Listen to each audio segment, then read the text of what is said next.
A topic that keeps coming up this year amongst me and my sisters is how do we care for our aging parents when they don't live near us, when they live in a completely different state? How do we provide the support that they need if they don't live near us and they're not willing to move near us? Hello, friends. Welcome back. And if you're new here and you want to be a friend, please hit subscribe and we'll be friends. So if you're new here, I'm Rose. This is my channel, Retirement Recharged. And today is kind of a different topic. It keeps coming up in discussions amongst my sisters and I about our aging parents. My parents divorced many years ago and they're both remarried. So when they remarried, we were all here in Arizona. At some point when they retired, they moved away. My father and stepmother moved to Florida, and they also have a summer place in Pennsylvania. My mother and her husband, they live in California all year round. And they're not near us enough for us to get there really quickly. Even a plane ride is going to be a day to get there. And they're at the point in their life where they do need some additional support that they can't give to each other. And that's something we're all dealing with in our 60s. I'm sure, our parents, if they're still around, which gratefully mine are, my spouse's parents have passed away, so we just have my parents to deal with. But I have two sets of parents because they divorced and remarried. So, and they do get along. So, God forbid if I had to stick them all in one house, they could probably survive. But the chances of that happening are really slim because in talking to them, they've expressed that they need help and that they're getting to the point where they're not comfortable living far away from family, because where they both live, there's not a lot of family that's able to take care of them, let's say. My uncles live in Florida where my dad stays in the winter, but they're close to his age. So how much help can they be? And my mother, where she's living in California, they don't have any relatives around them, and it's a good 6 to 8 hours for me to drive to get there. And I've done it, and I will do it again. But what do you do when they don't want to move back to Arizona where their family is? I have two other sisters that live here. Another one, the oldest one, lives in Michigan, and she would do anything to help them out. She's just one of those caregiver people. Me and my other two sisters that live here, they come here to see us. Like my father and stepmother will come, twice a year, typically stay for 3 weeks here with me. And I can see that they need more assistance with stuff, and really every time they come here, we end up going to the emergency room for something, and it really drives home the need, the realization that how do I support them when they're in another state? And it's hard, and I've tried to convince them to move here. They're from here. It's not like it'll be a new state to them, but they're not at the point where they're willing to accept that. And I realized at some point, they're in their mid to late 80s. At some point, we may have to make that decision for them. And, how do you have that conversation? Because I haven't had to have it yet, and we're not, my sisters and I, we're not, really sure how to, how to start the conversation, how to engage them in a way that they aren't feeling like we're telling them what to do, or that we're becoming the parents and they're now the child. I love my parents, and even though it would be an imposition to have them live here, it would really impose on our lifestyle.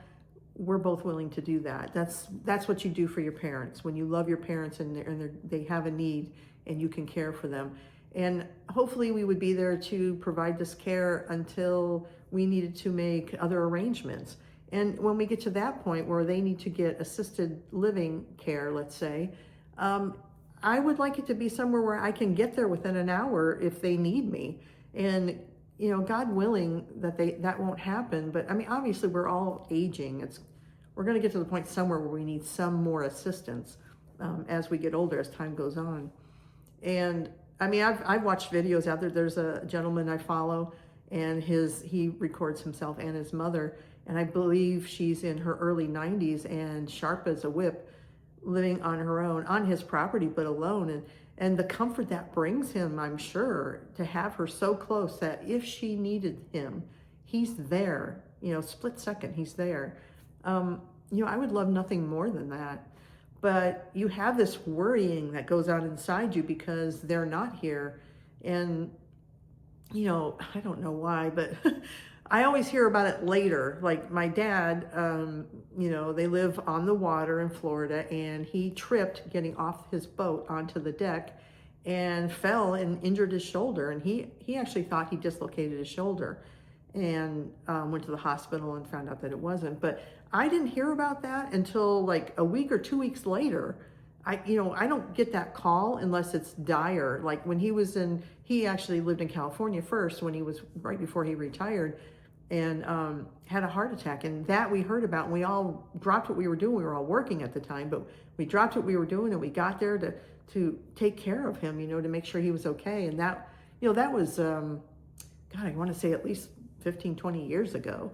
So he hasn't had a medical emergency since then, except for the occasional fall or getting lightheaded.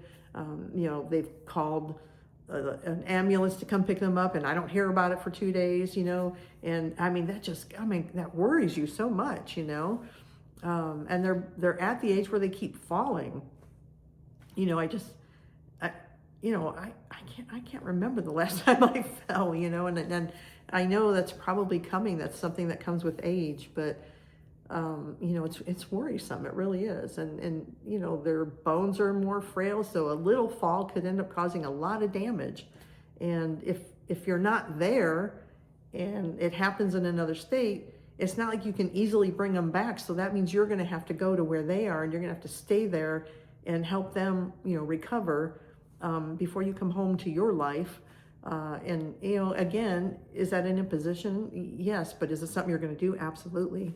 But it would be more convenient. It would be more less anxiety if they were here. If they would just move back here. and how do you do that? How do you approach that subject? Leave a comment. Did you have that discussion with your parents? Do they live nearby? Do they live in a far distance? Do you have to travel to go get to them when they need you? And do you worry, like, did you hear from them? Did they call you? Were they supposed to call you and they didn't? These are things that you think about. And even though I talk to them regularly or text them regularly, there's that occasion where I'll text my mom and she won't respond for 2 days, and that's 2 days I'm worrying. Like, is she fallen in the living room? Did the refrigerator fall on top of her? Is she trapped? And she has a husband, but he doesn't communicate with us that often either. The only time we hear anything is how she's declining overall. She needs a walker now. She was resistant to getting a walker, but she finally got one, thank goodness. So that provides some comfort, that she has that. But, honestly, with my mother, she has balance issues. So if she doesn't have her walker, she turns funny. I mean, she could be down, she's down, and that could cause a lot of damage. You could break a hip, an arm, a shoulder, an elbow, a hand, if you fall wrong. But again, if her husband's out and she falls, and she doesn't have her phone on her, how long is she going to lay there, Where, I know if she was here locally, I'd probably see her every day. Go over and check on her, make sure she's good, take her to lunch, maybe shopping. What do you need? Let's go to Costco. If you don't want to go, what do you need? I'll go get it for you, and spend time with them, quality time with them. But because they're in different states, it also feels like that quality, isn't there. I mean, you can talk on the phone and you can text and, FaceTime, whatever it is, but it's different when you're there. Maybe you pick up on things, or maybe you see things that help you come to the decision that maybe they need more care than what they're getting right now. But anyways, this is just something we're all struggling with. We're at the point where we need to start making some plans about what will we do, and when that decision comes, how do we approach them? How do we have that discussion with them that, it's time to move back? Or, being that we have step parents, there's a whole nother family we have to deal with. It's not just us and our parents.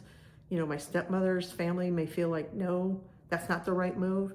Even though, it would be for my father and her, maybe her family feels like it's not. And the same thing with my mom and her husband. His family may feel like, differently. But anyways, I mean, these are all things we're going to have to deal with, and they're all new to us. It's new territory. And I'm not sure there's a simple answer or pathway for any of this. But anyways, if you could leave comments, help us come to some decisions. Maybe there's some things we haven't thought about. Maybe share with us what you've gone through, what you're going to go through, how you're planning it. It could really help somebody out if you share your information. But anyways, I really appreciate you watching this. I hope I can get some insight real soon to make some decisions or set something up for the future, the near future, on how to deal with this. But anyways, thank you for joining me. It really means a lot to me that you watch these videos, and that you subscribe and like them if you like the video, and leave a comment. It's really helpful to hear from other people that have gone through the same things that you're going through. So thank you so much, and I'll see you real soon.